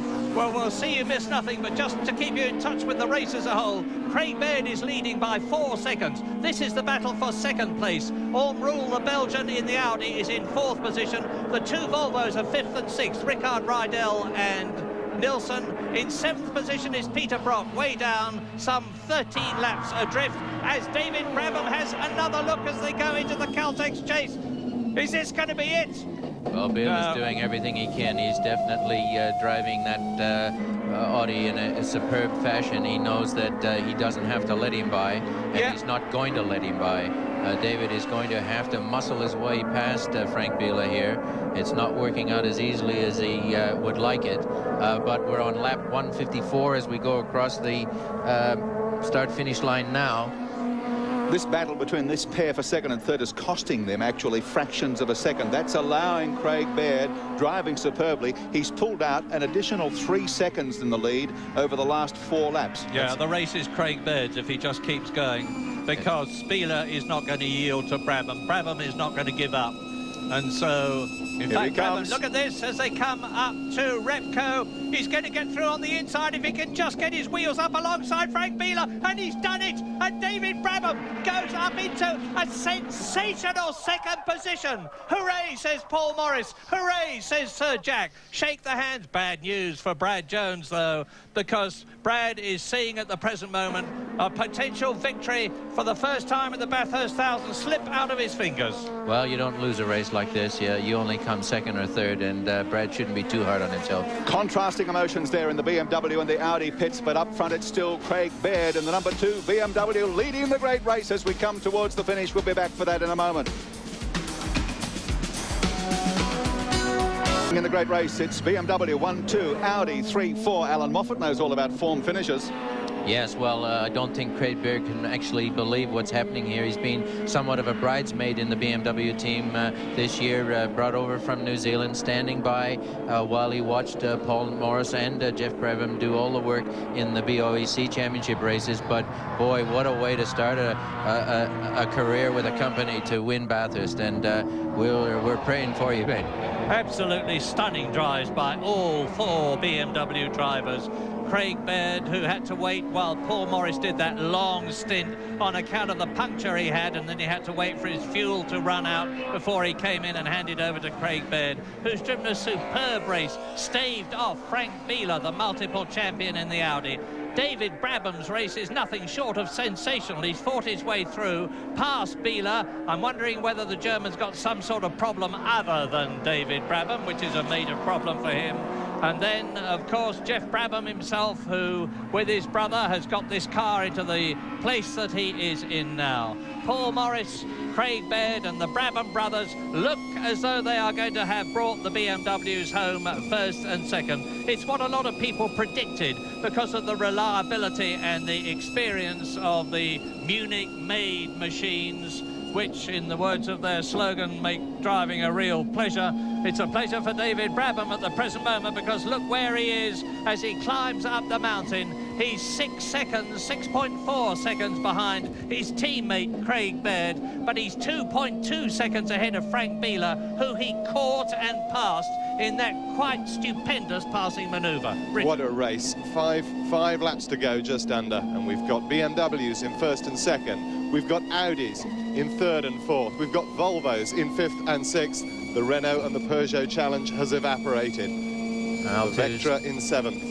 To start one car here and get it across the line, Richard, is a big achievement. To start two cars and finish them in 1-2 can spell only one thing, and luck is not it. It spells management, it spells dedication, it spells workmanship. There's just one question in my mind, gentlemen, and that is that oil smoke that's coming out of the back of David Brabham's car and which looked to be getting heavier. Is that a bad sign, or are they quite happy about things? We're on lap 157 now, so there's only 4 laps to go, including the one that he's on, and 4 laps is about 24 miles. No, 24 kilometers. 24 kilometers, sorry. Well, they won't be happy with it. Here we go. The old Lantra's finally pulled it up. I hope this doesn't bring out another pace car. Yeah, Paul Pickett's car. He's parked it right alongside the wall. I'd be happy if I could see where it is. If it's on a blind spot in the mountain, we might have to see the safety car come out again. Thank you very much. I think it's just before Castrol Curve. Yeah, I think it might be reasonably safe, but we can't account for decisions that are made. Richard? That'd be off the racing line anyway, wouldn't it? I'm sure. It's yes, he's got nothing but countryside there on the other side of that wall. He's relatively spaced, but the Clark, of course, it's his call. He has lots of other information, better angles, better people coming through, corner marshals wiring through, giving him the job, but no sign of the safety car coming hasn't moved yet, which is good news. So, and for Australia, the news is that Peter Brock is still in his last great race. He's in 7th position, 13 places down in the 13 laps down in the Vauxhall Vectra, having changed a drive shaft. One of the remarkable things about the lead car that's being driven by Craig Baird at the moment is the fact that early on in the race, Paul Morris did a double stint. Now Craig Baird has had to do a double stint as well. It really shows the professionalism and the fitness of these drivers. Yeah, they can shake hands and put their arms around each other at the end of this race, because they will both have done an absolutely superb job. But we haven't got to the we just haven't got to the end of this race. I remember seeing Sir Jack himself lose the Monaco Grand Prix to Jochen Rindt at the very last corner, and we got a lot of those to go. There's a few laps to go. We're still on lap 157. It's not all over yet, and certainly I don't think Baird is under pressure enough to worry about making a mistake. But when you look at the speed, well, there's one for you, a little lock-up. Those front brakes are running absolutely red hot, obviously haven't caused any trouble. The BMW team elected to run the endless brake pads, which gave them a very, very nice run throughout the whole race, but just a little bit over anxious there going into Forest Elbow, and Craig Baird won't want to do that too many more times. There's a nice sight. It's Peter Brock, car 05, the Vauxhall Vectra, the General Motors product. There is the great man, Peter Perfect himself, sitting there calmly as ever.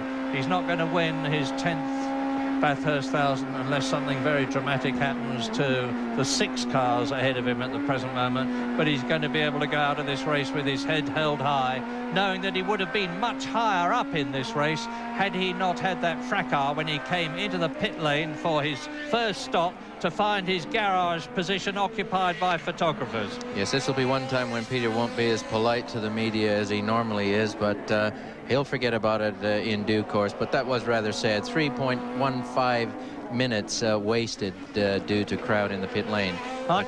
Here we go on his last lap, and what a terrific advertisement for the Australian Formula One Grand Prix that this car has been. It's run as many laps as possible. Both him and Derek Warwick have been very, very humorous on many occasions, and terrific advertisement to remind us that the Australian Grand Prix is coming to Melbourne next March. And Murray, you'll be running that for us. I'll certainly be there, and I can hardly wait. Coming to Australia is always one of the great delights of my life. But we're on lap 159 now. 2 to go at the end of it. And that is David Brabham, and he's 6.3 seconds behind Craig Baird. The only time we'll worry about this car is when it stops smoking, because that'll mean it is out of oil. So as long as it keeps smoking, it'll keep going. David Brabham having put up a terrific performance in this race, along with brother Jeff. And Father Jack is down there in the pit lane keeping an eye on exactly what the boys have been up to. Sir Jack Brabham, 3 times world champion. I'm talking to you in the BMW garage there. You've seen your 2 sons, Jeff and David, drive an absolutely sensational race. Are you as happy as you look? You must be. Yep, this is very exciting, actually, and I really think we're going to get a 1-2, that's for sure. But David's really having a go. He's driven really well in this last few laps. Yeah. They're very, very worthy sons of yours, both of them. And David there is enchanting us. He's keeping it steady. He's now 6.3 seconds behind Craig. And really, Sir Jack, all he's got to do now is keep it going for a wonderful second place. Yeah, be fantastic.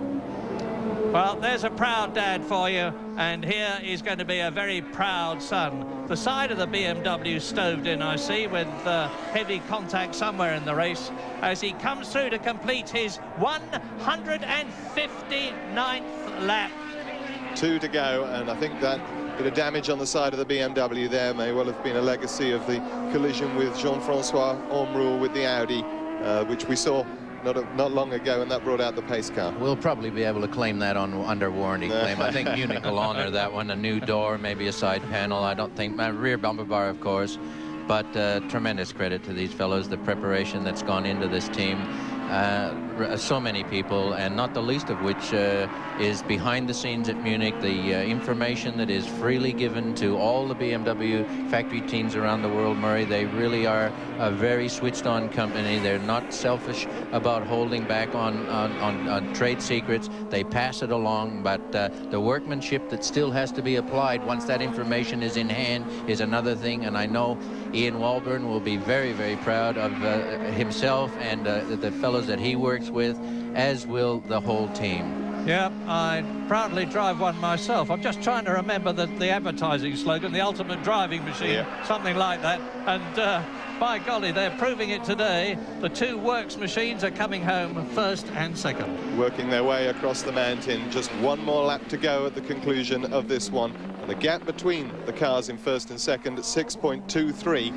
And the gap back to Frank Bieler, and working away at the wheel, there he is a further 8.15 seconds. There's another Audi, another 7 seconds back, but it's BM's first and second, and Audi's third and fourth. Just a little bit too close, that Audi's just a bit too close for Craig to be thinking commercially to get a form finish. I think he's going to say, we better just take what we've got in case anything happens even on the last corner. But the form finish for a 1-2 is awfully nice if you can pull it off. Craig Baird leads David Brabham by 6 seconds.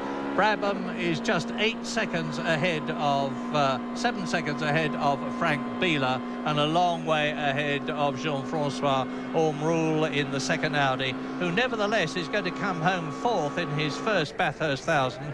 A brilliant drive. Well, I doubt, unless Lyle Williamson walks out to the pit lane with a board saying, "Close it up." This is the last lap.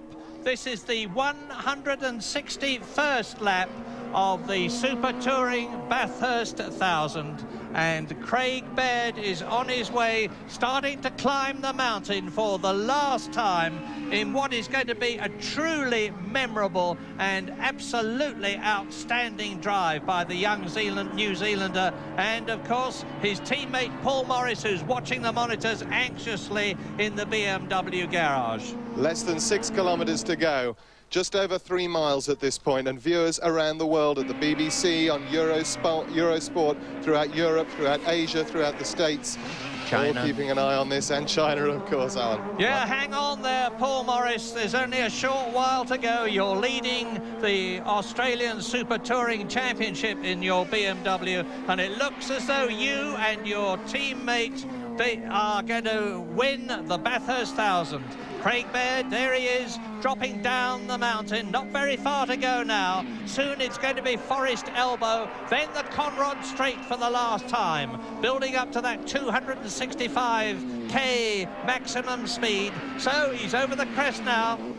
Teamwork at work, Murray. Really, the two drivers did a tremendous job. As we mentioned before, Paul doing a double stint, now Craig doing a double stint. They've both done it hard, but their machinery has never let them down. The pit stops have been worrisome occasionally when the bonnet's gone up for oil replenishment, but basically quite nice stops throughout the race. And here we have the lead car, a BMW 320i, which is like no other 320i in Australia today. Let's quickly spare a thought for Brad Jones and the Audi boys, and Frank Bieler, who fought so hard but are going to lose. Somebody has to win, though, and it's going to be Craig Baird and Paul Morris. And look, there is Rule in the Audi. He was in 4th position. He's not going to finish there because Rydell in the last stages is going to go up into 5th position. What an incredible finish as Rule limps home. Here is Craig Baird going into the last corner at Mount Panorama to win an historic and quite incredible Bathurst 1000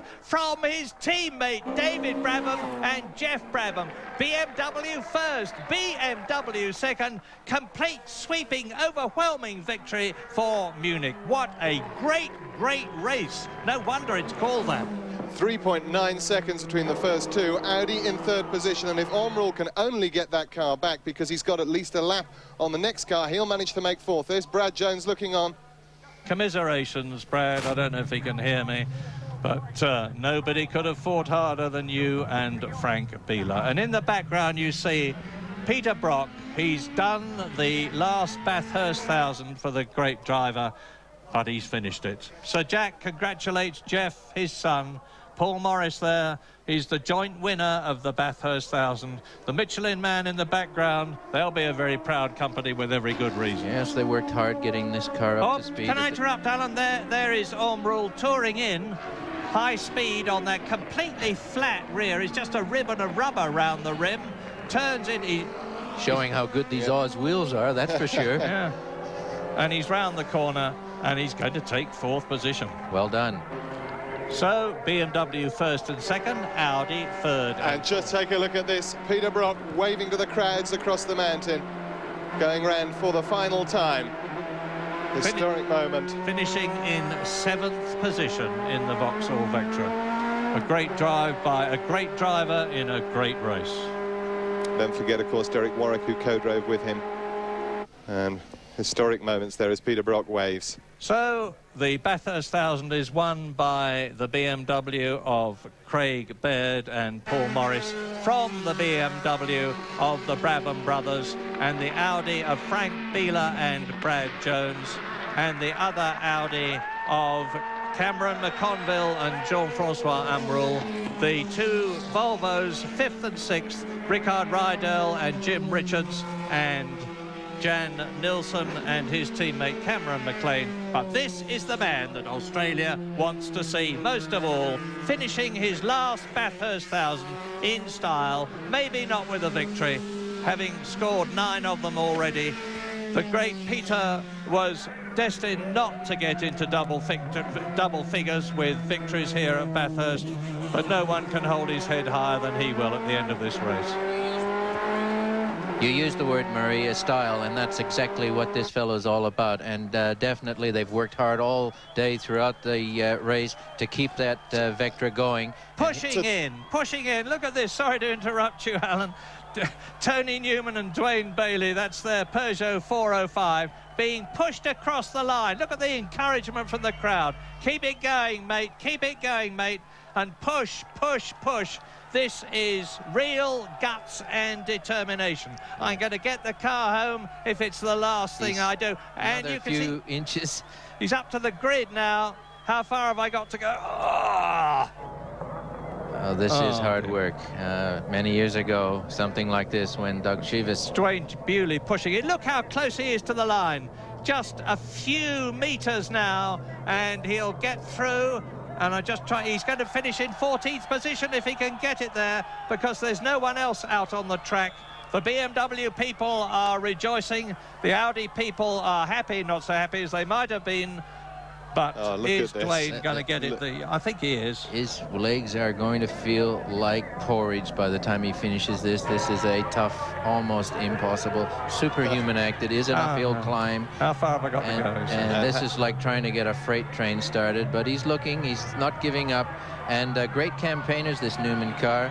The older version of the Peugeot, the 405. But he says, gee whiz, I don't think I can do it. Let's keep going. How emotional. The crowd, I'm sure if the crowd could help him, they would. Yeah, you can hear them cheering in the background there. Yeah, the trouble is, of course, no matter how much they cheer him, he's only got so much physical effort, so much muscle power.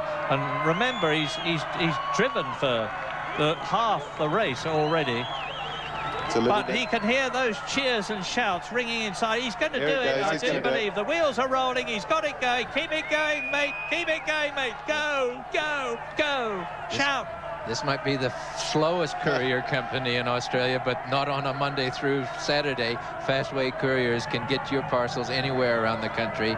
Come on, look at the crowd responding to this. This is the Aussie reaction to a real trier, a battler. Come on, mate. I think he won't lie down. He's going to do it for sure, isn't he? He's going to do it. It actually tapers off a little bit, and it's going to be a little bit easier once he gets about another meter.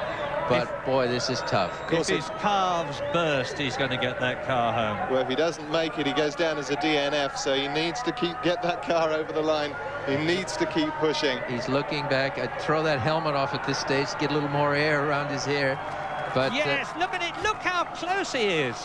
Just a few more turns of the wheel. What? 30 more turns of the wheel and he'll be home. Keep it going, Dwayne.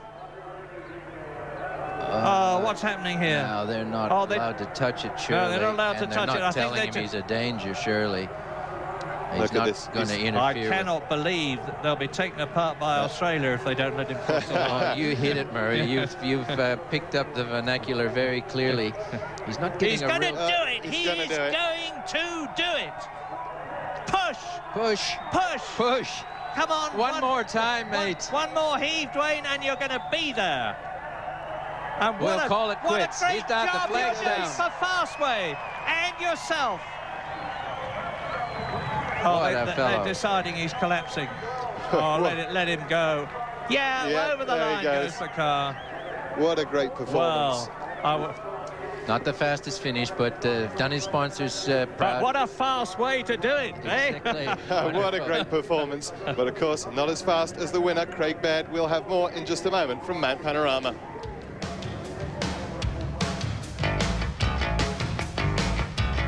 An emotional finish here at Mount Panorama. The crowd screaming now, we want Brock, we want Brock.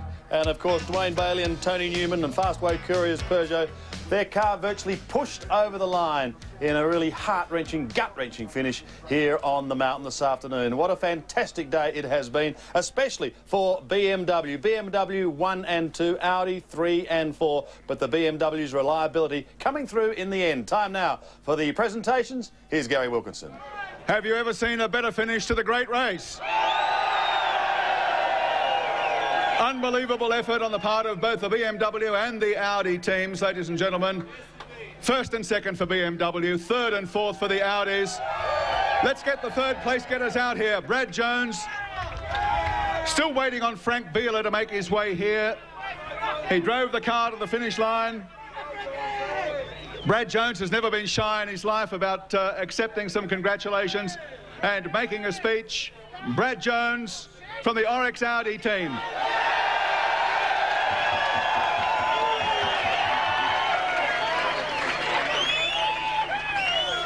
Bradley, a tough day. You had a strategy from the outset. You came into the race as you planned. It looked like it might have been yours. It looked like it mightn't. Then it looked like it would.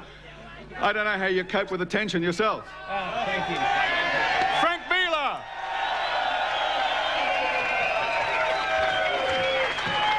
Well, we'll go. Unfortunately, today we just still lack that little bit of pace. But gee, we were there all day. The cars just ran faultlessly.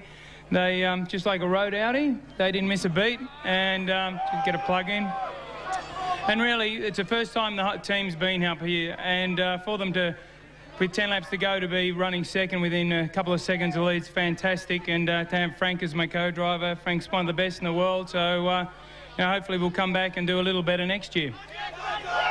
The elusive first place again eludes Brad Jones. Frank Beeler, second here in 1989 in a Sierra, third this year in an Audi. A tough drive over those last 20 laps. Thanks.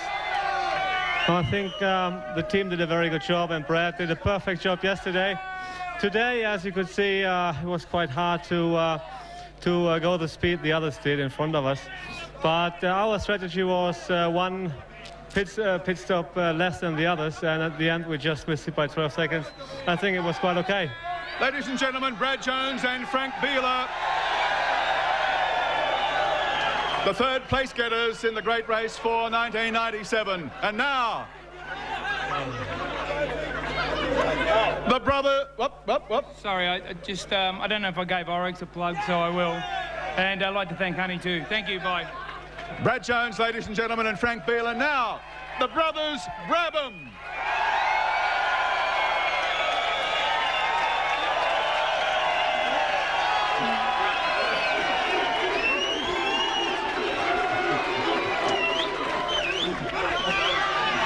Jeff Brabham, first of all, have you ever driven in a more dramatic race as events unfolded? No, it was, you know, it was super touring racing. We knew it was going to be close the whole race, and to come down to 4 cars running that at the end, it was pretty exciting. But just my thanks to the BMW team. They've just done a fantastic job this weekend, and you know, regardless of who won or who didn't, it's just been an unbelievable team effort. And also I'd like to thank Diet Coke and Michelin and all our sponsors. Without them, we wouldn't have been here anyway. David Brabham, 4th here and Rookie of the Year a few years ago. That must have been the toughest 20 or 30 laps that you've ever driven in your life. Yeah, you can say that again. It was bloody tough out there, and Craig drove well. I couldn't catch him, but one of the Audis unfortunately knocked me out a little bit, and the tracking was a bit out, but I gave it a go, and obviously it's a great achievement for the Diet Coke BMW guys. They worked really hard, and thanks to everyone out there as well for their support. Jeff Brabham and David Brabham, second place getters in the great race for the Diet Coke BMW team. And now the winners, Paul Morris and Craig Baird.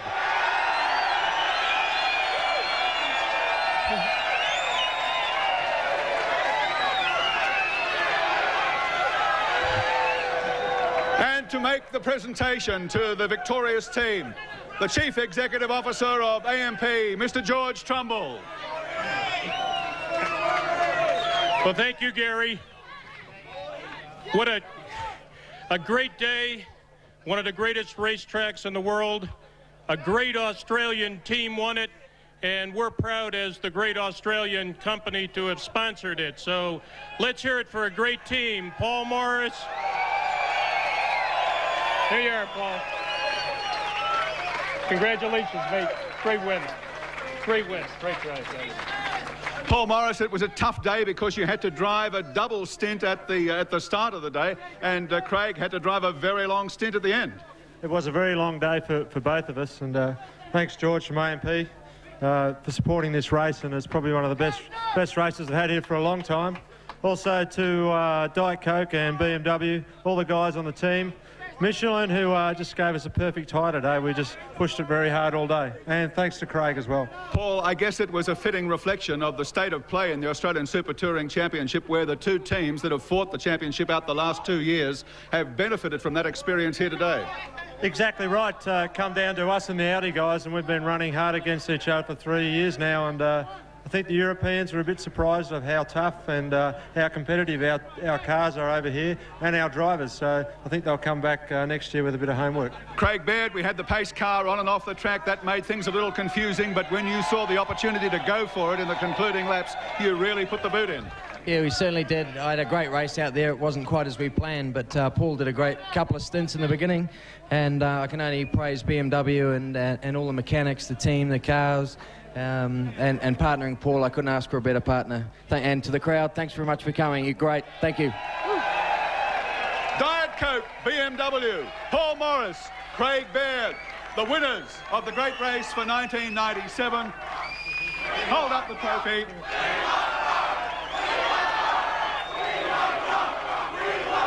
Peter Brock.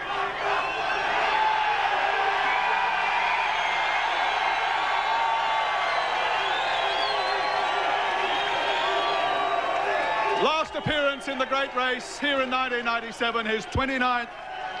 Coming in, I think, in 7th place. I'd have to check the results, Peter. It was a great campaign. Well, look, I must say that driving the car was fantastic. It was a really delight to drive because I had no idea what a Super Tour would be like on this great track.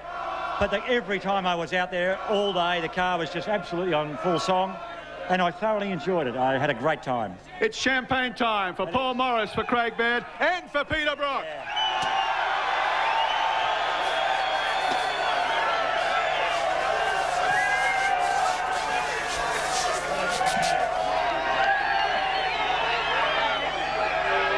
There's more to come, believe it or not.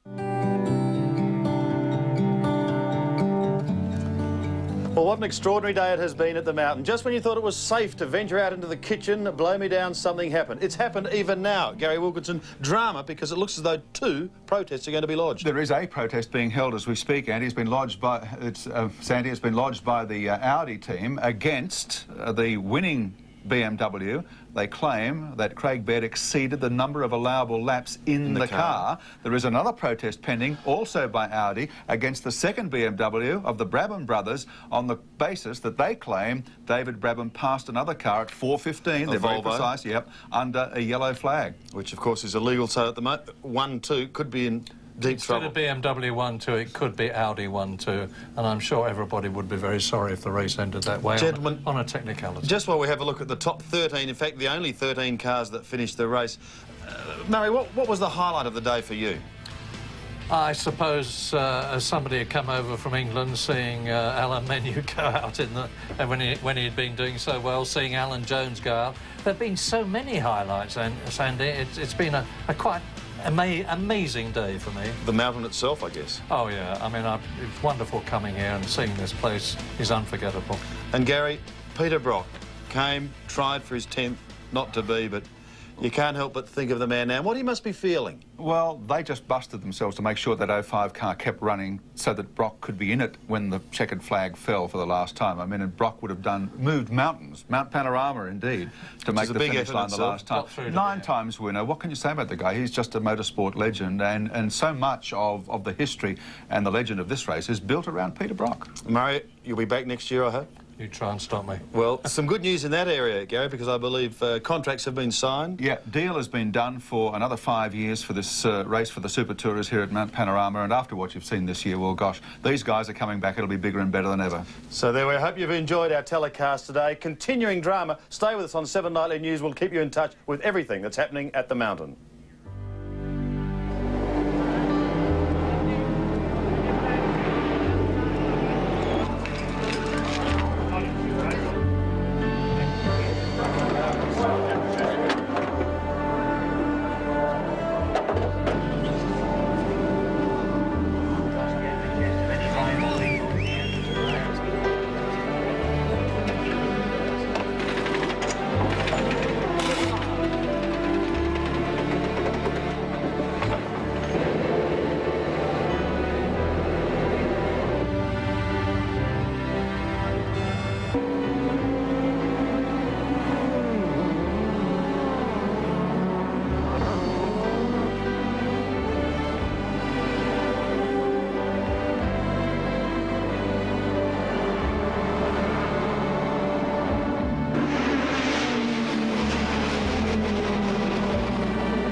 BMWs have dominated the 35th running of the AMP Bathurst 1000, finishing 1-2 in the great race. Aussie Paul Morris teamed up with New Zealander Craig Baird to take the checkered flag from teammates the Brabham brothers.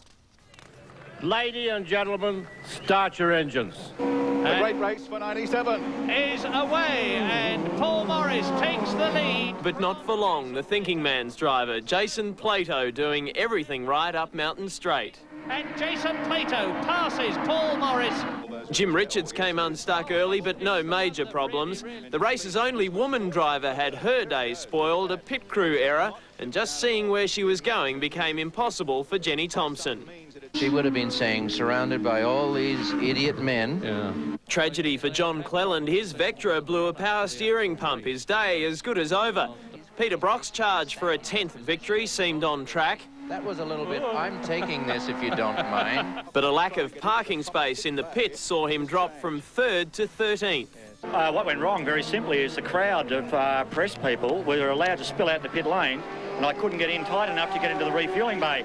If only the problems were so simple for Alan Jones. Oh, look at this. Yeah. Oh, the Laguna has just hit the wall. Jones' 1997 campaign well and truly over, an oil spill to blame.